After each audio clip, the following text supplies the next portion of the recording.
¿Ya la vemos todos? Sí, maestra. Sí, Miss. Ok. Sí, maestra. Ok, vamos a ver qué es este círculo. Nos dice que la cohesión de un suelo y su ángulo de fricción interna se llaman los parámetros de resistencia al corte y pueden obtenerse de diferentes maneras, y entre ellas están: A, por medio del aparato de corte directo ideado por Arthur Casagrande; B, por la prueba de compresión triaxial; C, en el caso de las arcillas, con la prueba de compresión axial no confinada o con la prueba de la veleta. El círculo de Mohr de esfuerzos constituye un método cómodo para analizar estados de esfuerzos bidimensionales. Okay. Las ecuaciones del esfuerzo normal y el esfuerzo tangencial representan un círculo de esfuerzos en el plano XY, siendo su radio igual a sigma 1 menos sigma 3 entre 2, donde R es el cortante máximo. Es costumbre dibujar el círculo de Mohr en el primer cuadrante. Por ejemplo,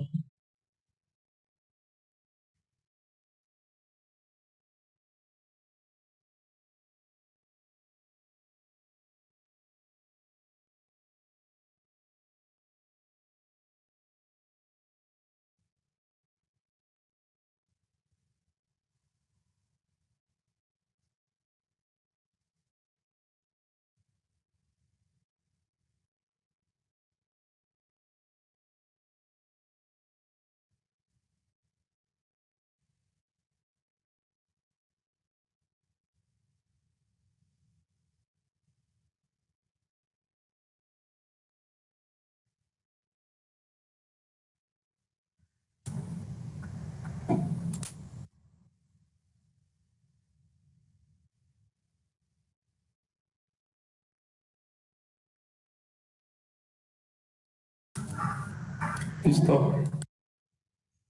ok, y ahorita les explico.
Listo, Miss. Ok, entonces escriban lo siguiente. Si los esfuerzos principales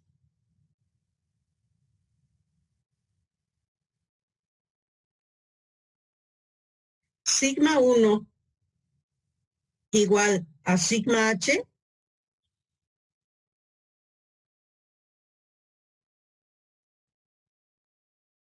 perdón, sigma 1 es sigma b.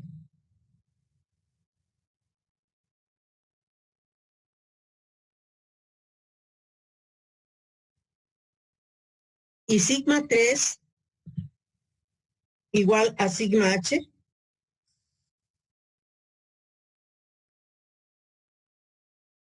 son llevados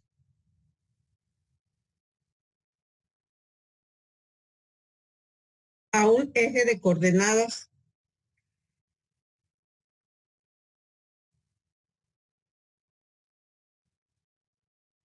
se puede con ello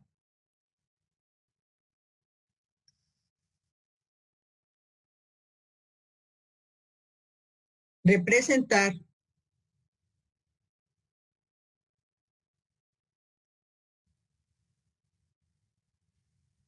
un círculo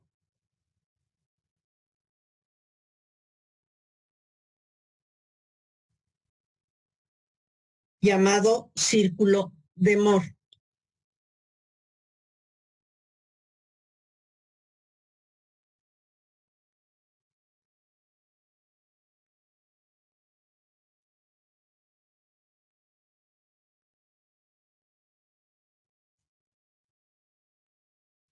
Punto y aparte.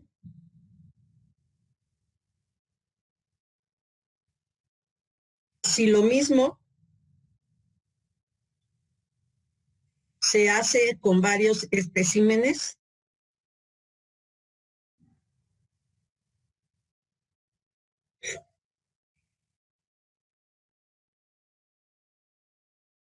de suelo,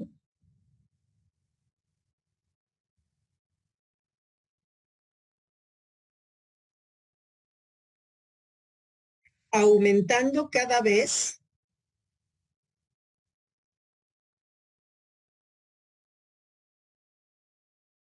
el valor de sigma 3,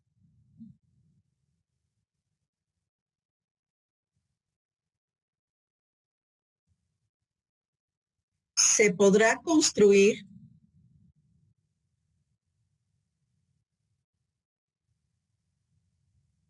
una serie de círculos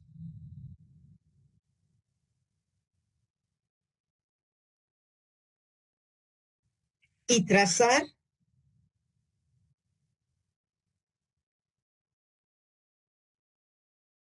una envolvente común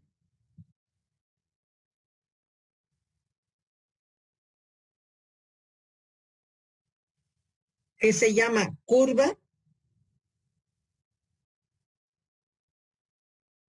o línea de resistencia intrínseca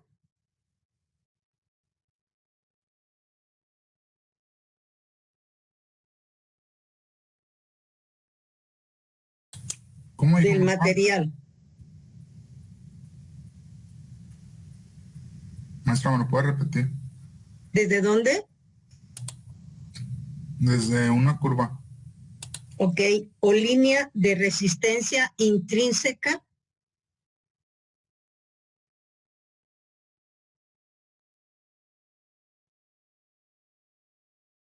del material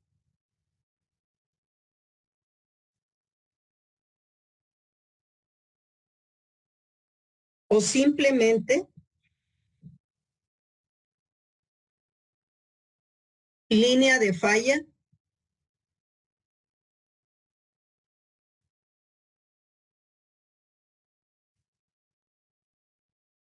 y que representa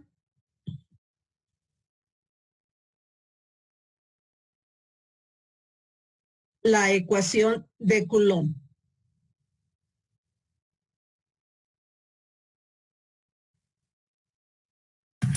¿De qué, maestra? ¿Perdón? ¿Ecuación de qué dijo, maestra? De Coulomb. Acuérdate, estábamos hablando de Coulomb, se escribe. Ok, gracias, miss. De nada.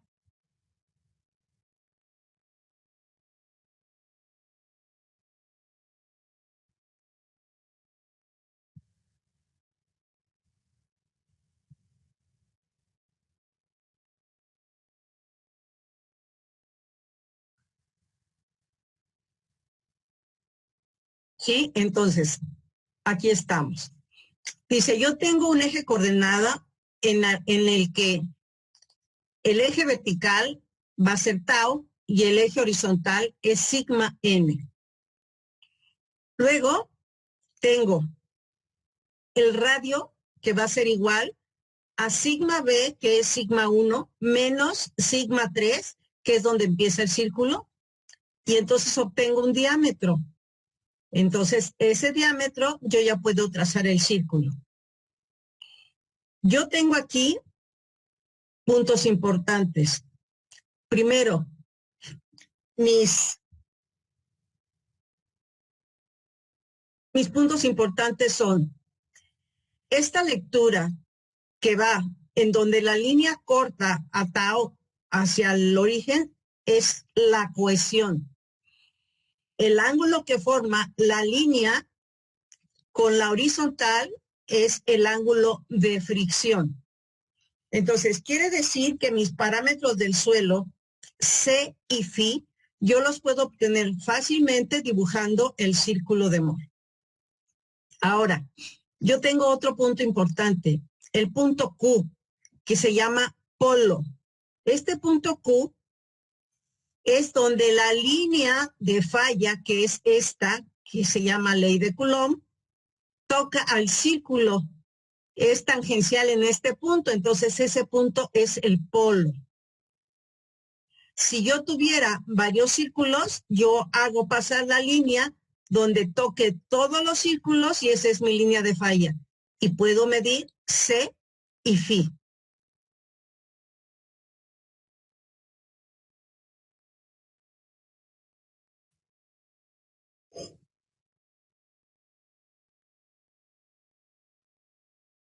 Bajo la vertical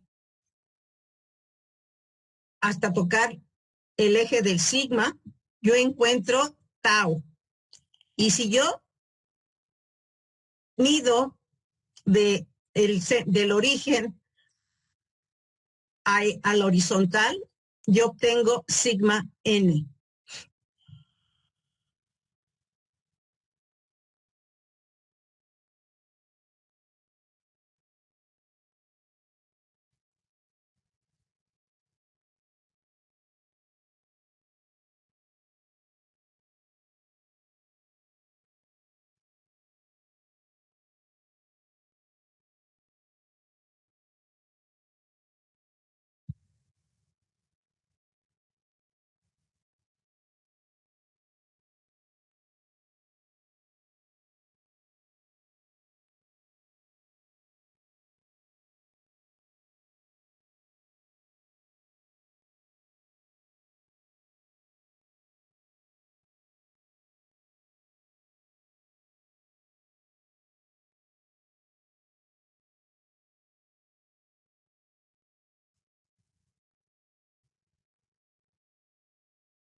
El ensayo de corte directo. Mediante este ensayo se determina el ángulo de fricción interna y la cohesión del suelo. Con estos parámetros se obtiene la capacidad portante del suelo.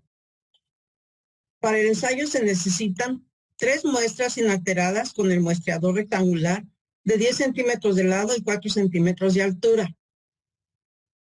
Se dibuja los esfuerzos normales y esfuerzos tangenciales máximos a cada muestra en escala natural.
¿Es portante o cortante?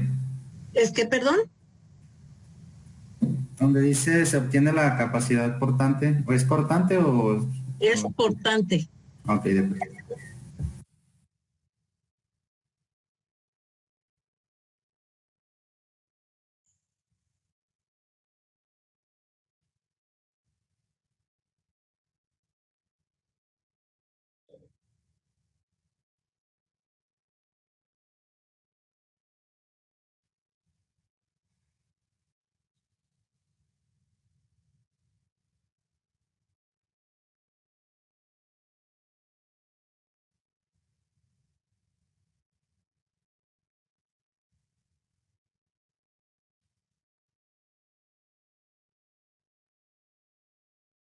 Este es el ensayo de corte directo.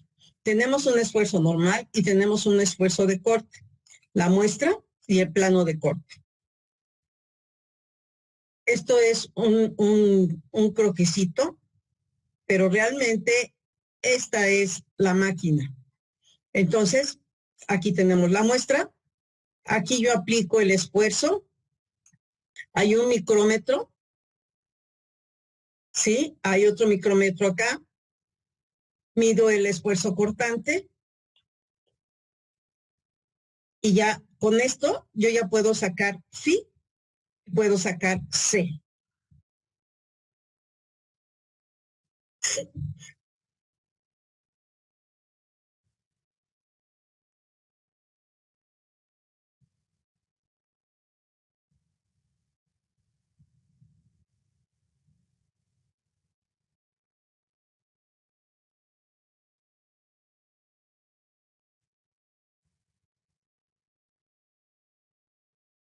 Otra prueba, ensayo de compresión simple.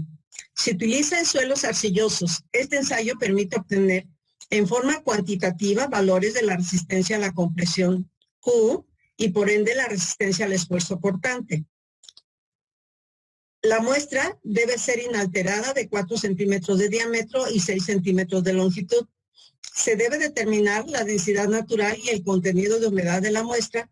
Luego se determina la deformación axial unitaria. Los resultados se dibujan en escala natural.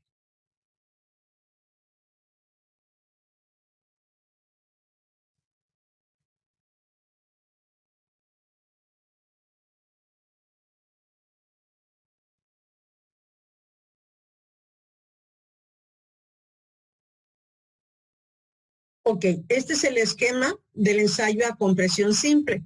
Aquí tenemos el espécimen, una placa superior y una placa inferior, y el pistón donde se le va poniendo presión.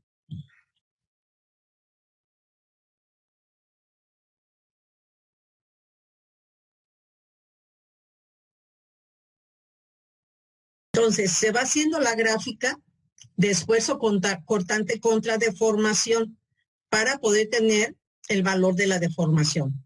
Se deben de considerar esfuerzos de 0.5, luego de 1, luego de 1.5 y así sucesivamente.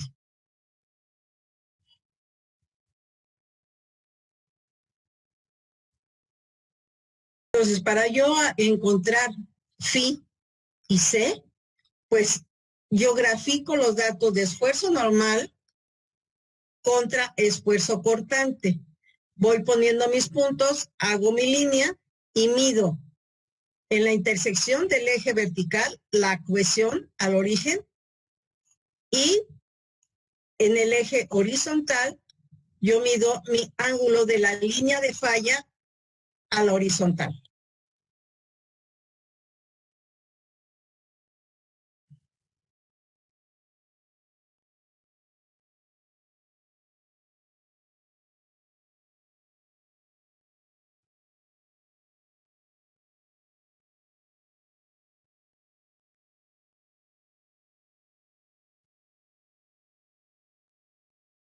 Ok, entonces, el ensayo de compresión triaxial. Con este ensayo se estudia con mayor precisión los suelos finos saturados, superando inconvenientes que presenta el aparato de corte directo. El tamaño de la muestra que se ensaya en el aparato de corte triaxial depende del modelo de aparato. La altura de la muestra es el doble del diámetro.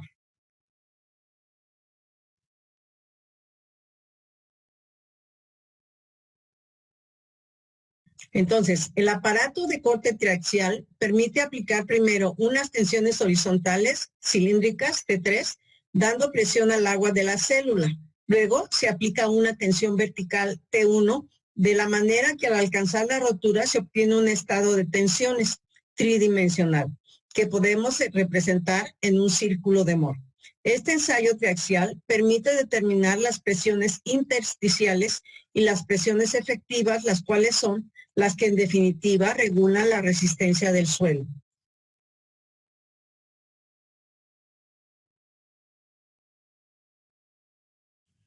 Este es el esquema del aparato triaxial. Existen varios tipos. Tenemos el ensayo consolidado drenado, el ensayo consolidado no drenado y el ensayo no consolidado, y drenado. Entonces, aquí está la muestra, está dentro de un líquido. Este líquido le da las tensiones en todos sentidos. Y luego le aplico una carga axial. Entonces, aquí voy midiendo cuánto aguanta la muestra hasta que se rompe.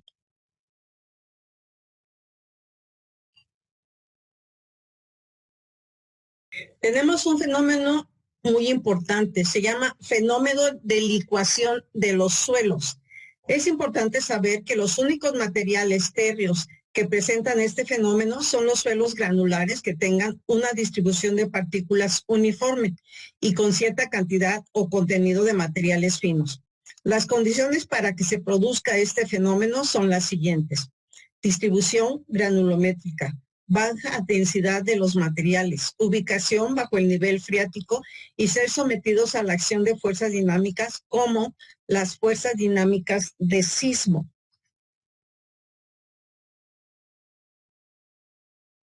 Movimiento del suelo por licuación, o sea, se bajó. Es el lago de Merced de 1957. Aquí, el desplazamiento de las cimentaciones de los pilares causan el desprendimiento de la superestructura del puente. Esto es en Japón. O sea, se movió básicamente todo el puente. El hundimiento de zonas de arena en la localidad de Niigata después del sismo. Fíjense cómo se van haciendo esos agujeros, que es lo que nos está pasando ahorita en donde es, en Puebla. Luego tenemos que es el terremoto en Loma Prieta, California, en 1989.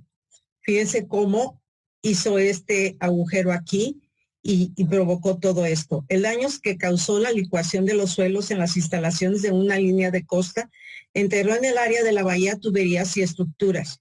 Se observaron numerosos sandboys. Estos dieron una irrefutable evidencia de la ocurrencia de licuación. Luego tenemos esta. Miren cómo está aquí. Fuertes vibraciones en el suelo producen licuación de suelos. Causó el colapso de la autopista Hashin en Japón. Qué feo. Pero bueno, muchas gracias, muchachos. Nos vemos la próxima.